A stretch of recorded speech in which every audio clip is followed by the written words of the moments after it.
Hey, this is Stacia, and I wanted to share my first game from the Kings Island Open. So I did play up a section under 2100. My live rating at this point was actually about 1676, which, if you know me and you don't, then you would know that I hate being under 1700. But my published rating was 1704, so I'm go ahead and putting that up here.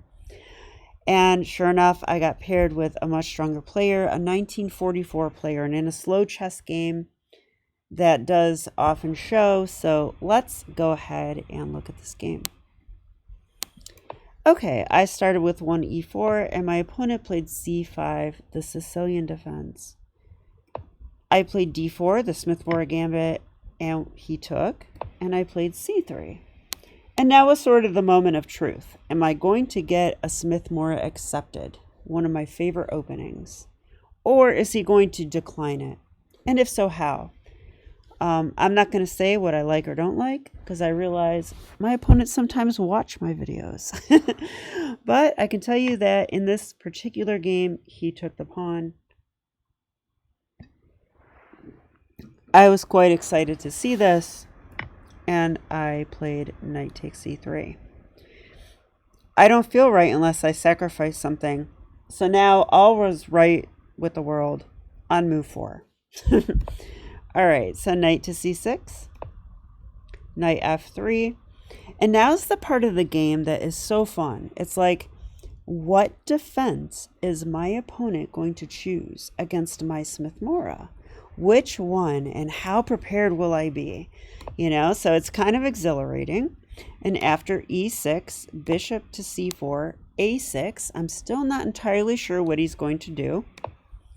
I castled, and he played queen to c7. Okay.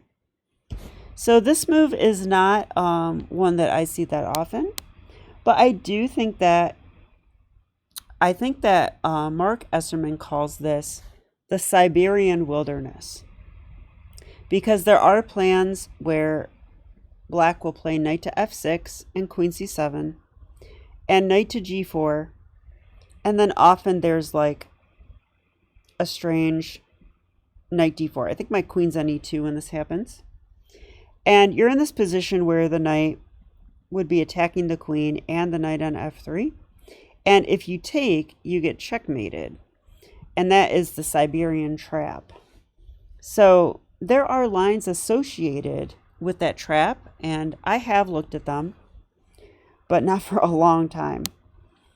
But here I thought, okay, let's play queen e2, because the queen is lined up with my undefended bishop on c4. So queen e2 protects the bishop and gets ready to play rook d1.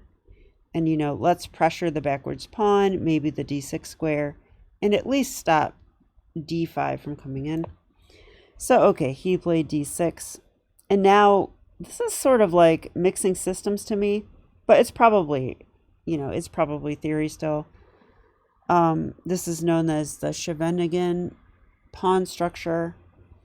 And against this, you generally go queen e2, rook d1. So I went ahead and played rook d1. And now he played knight to f6. And now I went bishop to f4.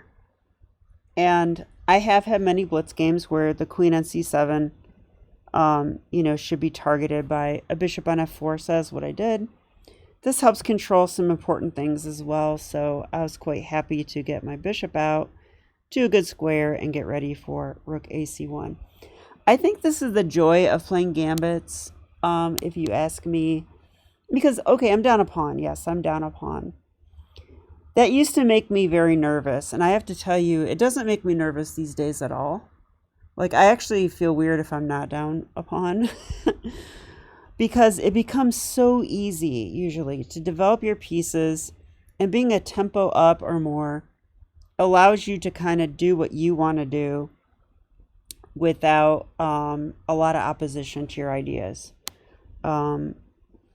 And if they stop one idea, since they're a tempo behind, there's often some concession they have to make in order to do that. So anyway, let's continue with the game. Okay, knight to e5. I was definitely expecting like bishop b7 castles. I mean, black usually wants to castle as quickly as possible. So when I saw this knight to e5 move, I was intrigued. Okay, on the surface, this move looks quite strong. But this, again, was a moment of joy for me because although I have never seen this move in one of my own games, not even a training game, I have seen this move in a game that I studied between Mikhail Tal and Nebu or something. But anyway, who cares? Tal was playing white, you know, and Esserman was the commentator in his book, Mayhem on the Morra. So I did look at this. And I do recall that in that game, Tal played bishop b3. Okay, so I do remember that. And he was actually a little bit worse for a while, but then gained a huge advantage and won in dazzling fashion. I think I will feature that game on my channel. Let me know in the comments if you would enjoy that, because if you inspire me to do that, I definitely will. All right, so I remembered that, well, I actually mistakenly thought that Esserman had his own game, but really it was just notes. I've looked it up since. And Esserman had a novelty here, which I didn't play, but I was trying to play it. Okay, the novelty is bishop b5 check. Okay, but I chickened out and played knight takes knight. Actually, I'm just kidding. He took back, then I played it. Okay, and it does sort of transpose into Esserman's notes, luckily. But I think the beauty of classical chess is that when you remember something, you also have time to sort of actually calculate on your own as well and sort of compare what you think you remember or the patterns that you learned with the concrete calculation. And I do love that in chess. So I was very, very excited in this part of the game and also terrified. I'm like, you know, is this sacrifice good? But I determined that I thought it was the best move, so I played it. So you're probably thinking, what the heck, Stacia? You're giving away your bishop. Did you not see there's a pawn on a6? Okay, yes, I did, but he played bishop to d7. Okay, so what happens if he takes the bishop? So get ready. This is going to be a little bumpy. I'm going to turn off the engine. If he takes, the idea is knight takes b5. Oops. That's a tempo on the queen. Now, I thought the queen could come to one of these two squares. I think those are the best moves. If queen b8, which seems reasonable, now we need to attack c7. I was actually planning this move. I have since learned that queen c4 is the recommended move by Esserman. And you're probably like, Stacia, did you not even see that your bishop's hanging? And that's valid because I normally wouldn't see it, but I did calculate this. And I think, you know, here, check. And, you know, if you want to move your king, that's fine, but this is checkmate. So you can't do that, right? Like the knight's guarding squares, the rook's guarding squares. That is mate. So that's why queen c4 is the best. Now, in the actual game, oh, by the way, that means black has to give up their queen. Now, in my actual calculation, I gave this move, which is still good. It's not as good as queen c4, in my opinion. All right, so, you know, here we're going to do this. So if they take the bishop, we're going to do this. Okay, and I thought king e7. And I calculated this, this, and this. Check. And I thought he has to block. And this is kind of where my calculation ended. Because I'm like, well, I basically have a huge attack here. I'm not sure what the queen's doing. This bishop's blocked. This rook's out of the game. The king's in the middle. And I thought maybe I could figure it out from here. I must have an advantage here. And I'm pleased to say that the computer agrees. It's like about +2 for white. So I'm very happy about that. So like, for example, if knight to d7, we go queen d2, we put pressure here. If queen b8, attacking my rook, we don't take here, that's a mistake, but we go queen takes f4, winning a pawn and applying pressure there. Not to mention queen d6 check is a topic now. So yeah, this is just a big attack, and there's definitely advantage for white. And I'm glad that my intuition was on enough for me to see this in advance and know that it was good for white. Now, in the actual game, my opponent must have been familiar with this idea, because he decided, after thinking for 20 minutes, not to take the bishop. And if I may share a quick little story about playing in tournament chess. When I played this move, bishop b5 check, I mean, I was excited. I'm not going to lie. I was pretty excited. I don't know if I showed it or not, but, you know, my opponent dug in and started thinking. And I thought 20 minutes before playing this move. I think he also thought for 20 minutes. But when I played this move and my opponent dug in, you know, people from the surrounding boards started to take notice of our game. and I have to tell you, that's just sort of an exhilarating feeling when you play, you know, some crazy move like bishop e5 check, and your opponent looks very concerned. They're like sweating bullets, and everybody starts looking over, like from all the surrounding boards. And I'm kind of standing up and walking around the room, and I see everybody, you know, like analyzing this, and I'm like, yep, I think it's good. You know, I don't know. That's part of, to me, what is fun about chess is the social aspect. I think that's the difference between online chess and slow chess even, you know, and like in person, like real tournaments. So, but, you know, I was also terrified because it's like, what is he going to do? So he played here. And now I was kind of hoping that rook takes d7 would work. And I definitely analyzed it. I think I thought, you know, at least 10 minutes. And I just realized that rook d7 doesn't work, is what I figured out. I thought, now he can't take with a queen because, you know, you shouldn't lose your queen with check. And a 1900 is not going to do that, so they took with the knight.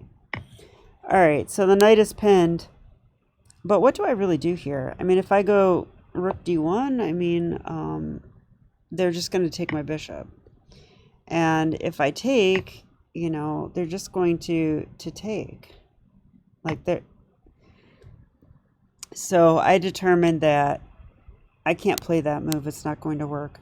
The idea being sort of like a Morphy Opera House thing. Like, take, bring in another rook attacking the pinned piece. But this is under attack. This is under attack. I have too many pieces hanging. Whoops, sorry. To pull off rook d7. So, but I did have a backup plan here. My backup plan was to simply trade. And after knight takes, which has to be played, I went bishop to e3. And so I did analyze this, and I determined that these are actually the best moves. So I'm quite happy about that. And I think, you know, here, though, white has full compensation for a pawn. You know, black's extra pawn is doubled, and now the d file's open, and all my pieces are active. And black, you know, is not. So the computer does agree with me. It says that, you know, this is roughly equal. So I have compensation for a pawn. That's enough for me. He played bishop e7. And here, I wanted to play a good move. And I came up with the move rook ac1, which it looks like a lazy move, honestly. It does. It looks like, hey, you know, I'm going to line my rook up with your queen. And then he'll move his queen and say, okay, so what? But the reason I played this move is because I thought he really wants to castle. And this move stops him from castling. So my calculation was castles, knight d5, and then that attacks the bishop and the queen, but then he has queen d8, which would defend it. And then I thought, okay, but, you know, my rook would be lined up with the queen, so the knight's pinned. So knight b6 looks very strong there. So I don't think that he can castle. So when he castled, I was like, what? First I was scared. I'm like, wait a minute, did I miss something? But then I started to get excited because I'm like, no, I think he missed something. Like, I mean, it's not unusual in chess to allow discoveries and then none of the discoveries are good. Like, that can happen. That happens quite often. But here, I think it is good. So I played knight d5 and I didn't take too long. And after queen d8, which he played confidently, I confidently played knight to b6. And I do feel this is kind of game over here. Like, I'm going to win material. This forks the rook, it attacks the pinned knight, and I'm just way more active. My position's amazing. So I'm checking with the computer, and yeah, white is totally winning here. So here I was actually expecting resignation, to be honest with you, but I don't blame him for playing on and trying to trick me a little bit. So he played here. This looks like a funny move. So that does give up the exchange. I could take with a knight. I think he was actually hoping for maybe rook takes knight because, I mean, yeah, give me a chance to mess up, right? Like, that seems reasonable to me. But I didn't play that. I played rook takes rook. And now my knight's guarding this and the queen's attacked. And so he took my knight, I took the queen. Yeah, I mean, he takes, I take. And, you know, my rook is guarded by the queen, his rook's attacked, and I'm just up a lot of material. And it was at this point that my opponent did resign. So I'm very excited about this game. I actually feel bad putting his name on it now. I'm wondering if I should redo the video without it. So I'm so sorry, Ben. And we didn't even talk after the game either. I would have liked to have talked to him. I'm sure he's a very good player, and this was sort of a bad game for him. But in terms of my tournament, this was the best start I could have imagined. I was actually quite discouraged walking into this particular tournament as my chess hasn't been going so well. I haven't been studying as much as I would like, and instead teaching and working a lot.